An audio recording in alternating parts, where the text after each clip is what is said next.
আসসালামু আলাইকুম ছোট্ট বন্ধুরা, আজ আমরা পড়ব মাদ অর্থ কি। মাদ অর্থ টেনে পড়া, হরকতের উচ্চারণ টেনে পড়াকে মাদ বলে। মাদের হরফ তিনটি, জবরের বাম পাশে খালি আলিফ মাদের হরফ, পেশের বাম পাশে যজমলা ওয়াও মাদের হরফ, জেরের বাম পাশে যজমলা ইয়া মাদের হরফ। মাদের হরফ হলে ডান দিকের উচ্চারণকে এক আলিফ টেনে পড়তে হয়।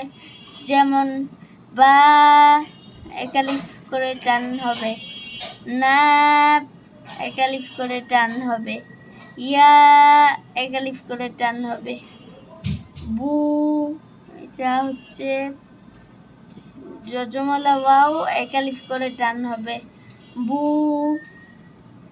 নু এক আলিফ করে টান, ইউ এক আলিফ করে টান।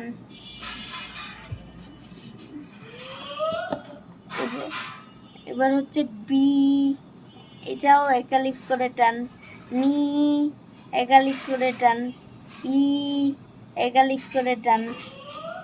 এগুলো কিন্তু তোমরা বাসায় বেশি করে রিভিশন দিবা, যাতে মুখস্থ হয়ে যায়, ঠোঁটস্থ হয়ে যায়।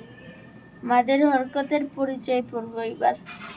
খাড়া জবর খারাজের ও উল্টা পেশকে মাদ বলে, মাদের হরকত বলে। কোনো হরফে মাদের হরকত হলে সে হরফের উচ্চারণকে এক আলিফ টেনে পড়তে হয়। যেমন বা, ইয়া, র,